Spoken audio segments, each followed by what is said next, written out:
dia, oitavo ano, tudo bem com vocês? Espero que sim.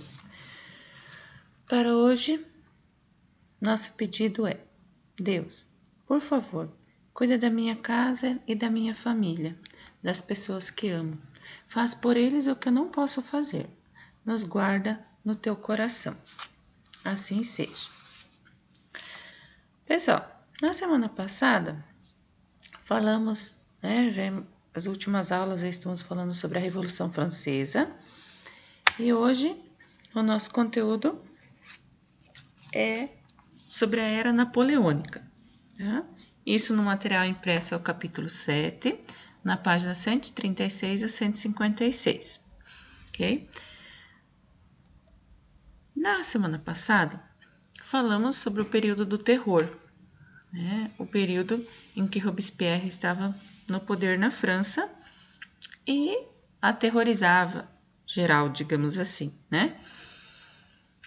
o período da guilhotina na França, um período que se encerra, com o próprio Robespierre na guilhotina.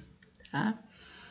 Nesse período, com a morte do Robespierre e o fim então desse período do terror, a França ela passa a ser governada por um diretório. Um diretório é composto de girondinos, que eram contrários aos jacobinos. Nesse diretório tinha 5 membros. Porém, esse diretório ele era acusado de ser autoritário, corrupto e não ter estabilidade no poder. Tá? E com todos esses problemas acontecendo, todas essas dificuldades, uma pessoa passa a ser, ter destaque aí. É o Napoleão Bonaparte, que era general do exército e que vinha de sucessivas vitórias. Uma das que vai despertar maior interesse entre os políticos franceses vai ser a campanha militar do Egito em 1799. Tá? Essa campanha ele faz na tentativa de enfraquecer a Inglaterra. Ele não volta 100% vitorioso, digamos assim. Porém, ele volta para a França como um herói. Tá? Aí, como a França está passando por dificuldades, como eu já falei, ele vai encontrar um ambiente fértil aí, um ambiente, um espaço que vai levar ele a uma situação que talvez nem ele imaginava naquela época, tá? Então, para ter uma citação aqui sobre o golpe do 18 de Brumário. A burguesia francesa estava desejosa de paz. Desejava um regime de governo forte que reconduzisse a França ao caminho da normalidade. Alguns diretores, lá dos 5 do diretório, prepararam o golpe que levaria Napoleão Bonaparte ao poder, realizado no dia 9 de novembro de 1799, o dia 18 de Brumário. Lembram, na semana passada, a prof falou sobre um calendário revolucionário francês, que os meses do ano tinham características parecidas com as estações do ano. Napoleão consolidaria o poder da burguesia no contexto da Revolução, evitando tentativas jacobinas de retornar ao poder. Tá? Como o diretório não resolveu a crise econômica, não resolveu as insatisfações que só aumentavam a insatisfação do povo, então a vontade de ter ordem de novo, ter tranquilidade, fez com que essa alta burguesia apoiasse um grupo de nobres nesse poder, nesse golpe, que o próprio diretório vai preparar. Tá? Após, então, aplicado esse golpe do 18 de Brumário, após fechar a Assembleia do Diretório, os militares instauraram uma nova forma de governo, que era o consulado, que existiu de 1799 a 1804, no qual o poder era exercido por 3 cônsules. Esses 3 cônsules, um é o Napoleão e 2 outros cônsules eram do diretório. Para ver, eles dão um novo golpe para eles continuarem no poder, mas de forma diferente agora. Inicialmente, Napoleão ia assumir a posição de primeiro cônsul. Porém, em 1802, pouquinho tempo depois, ele passa a ocupar o cargo de cônsul vitalício. Cônsul vitalício significa que ele vai ficar no poder até o fim, tá?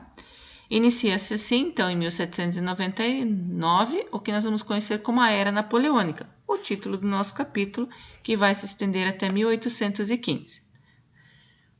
Durante essa Era Napoleônica, começa, para falar 1799, quando se instaura o consulado, no 18 de Brumário. As reformas políticas realizadas por Napoleão retiraram os privilégios da nobreza e beneficiaram a burguesia. Lembra que eu falei que a burguesia, ansiosa de ordem, de tranquilidade, vai apoiar ele. Ele cria o Banco da França, estabelece a moeda oficial franco. Na área da educação, ele vai criar os liceus, que eram instituições públicas que tinham como objetivo formar cidadãos capazes de assumir postos no Estado ou no Exército, ou seja, como se fossem escolas. Administrativamente, ele retomou as relações com a Igreja Católica. No setor jurídico, ele vai promulgar o Código Napoleônico. Então, essa é uma das jogadas dele aí. Com esse Código Napoleônico, ele vai romper com os ideais absolutistas que existiam naquele período. Ele vai acabar com as isenções e privilégios que eram concedidos aos reis, nobres e senhores feudais. Ele vai regulamentar as propostas que surgiram lá no início da Revolução Francesa. Vai estabelecer aos cidadãos do sexo masculino o quê? Igualdade perante a lei, direito de ir e vir, liberdade de expressão e de pensamento, direito de propriedade, divórcio e a separação entre a igreja e o Estado. Ou seja, ele estava fazendo tudo aquilo que os burgueses ansiavam. Em 1804, aconteceu a coroação dele. De forma bem atípica, ao invés de ele ir a Roma ser coroado pelo Papa, o Papa vem até Paris para fazer a coroação. Como uma demonstração de poder, ele faz o quê? A hora que o Papa vai colocar a coroa sobre a cabeça dele, ele pega a coroa e ele faz uma autocoroação, digamos assim, como imperador. E, inclusive, vai coroar a esposa, para demonstrar para o Papa a quantidade de poder, o autoritarismo dele, a imponência dele, digamos assim. E aí, a partir do momento que ele é imperador, então, Império Napoleônico. Ele tem um projeto expansionista muito audacioso. Ele faz diversas campanhas militares que ficaram conhecidas como guerras napoleônicas ou até como guerras libertadoras. A ideia dele com essas guerras era o quê? Libertar toda a Europa do absolutismo monárquico. Isso faz ele criar campanhas contra diversos estados. Esse processo expansionista dele não era só de uso de poder bélico, mas ele fazia o quê? Ele dominava um espaço, um território, ele negociava e usava estratégias de dominação pós-conquista. Essas conquistas ele negociava, ele deixava pessoas da família dele no poder e assim por diante. Então, ele tinha estratégias para essa expansão.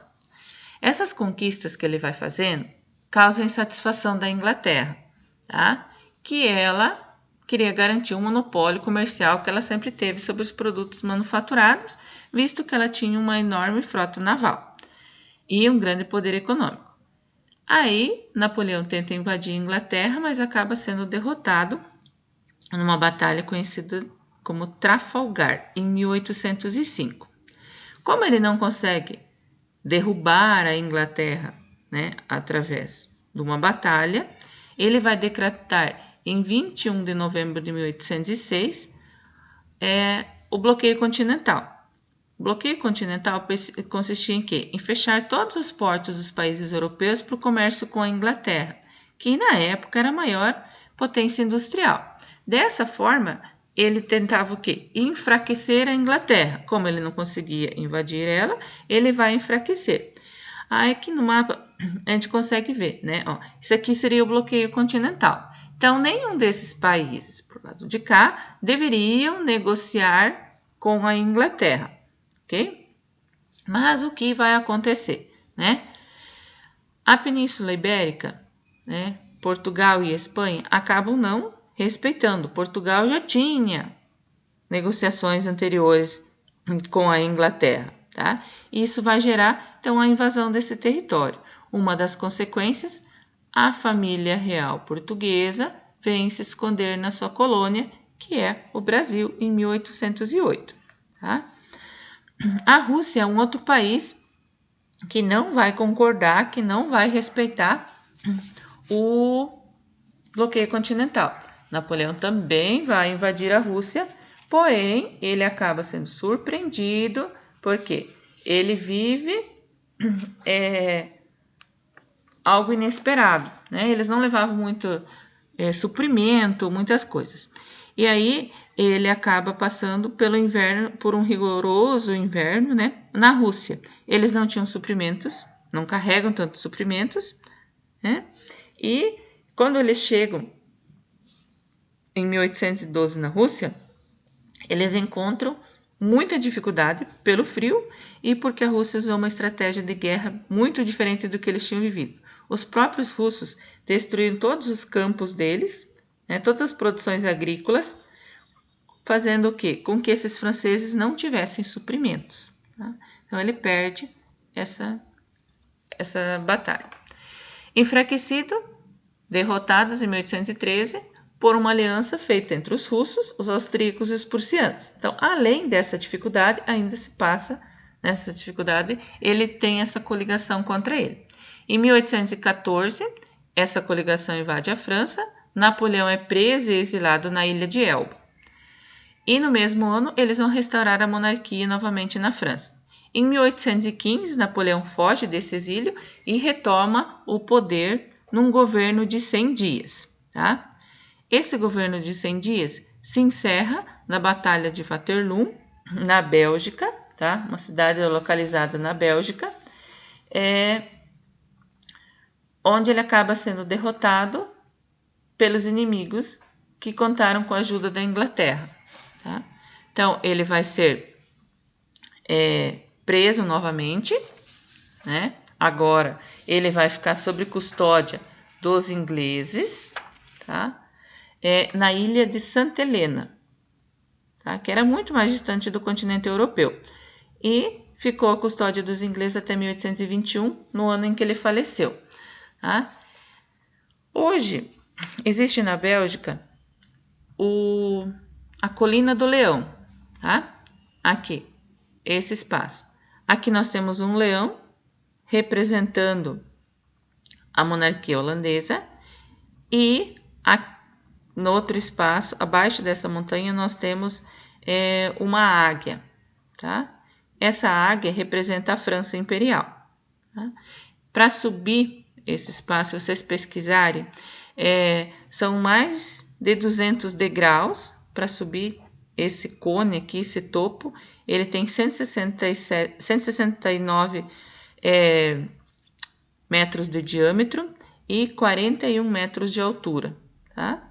É um monumento, digamos assim, em homenagem para marcar, né, a queda de Napoleão na Bélgica. Existe até hoje, é um ponto turístico. Tá? As atividades propostas dessa semana. No livro, vocês vão fazer a leitura do capítulo 7, a Era Napoleônica, e realizar os exercícios. Questão invertida, historiador. Não precisa postar no Delta.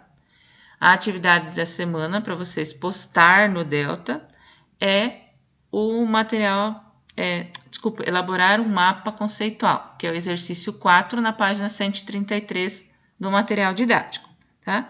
Na internet, vocês vão acessar o link e rever o vídeo, que teoricamente todos já devem ter assistido e terem realizado os exercícios do capítulo proposto aí, o capítulo 7. Ok, pessoal? Até a próxima semana. Fiquem bem, se cuidem. Um abraço.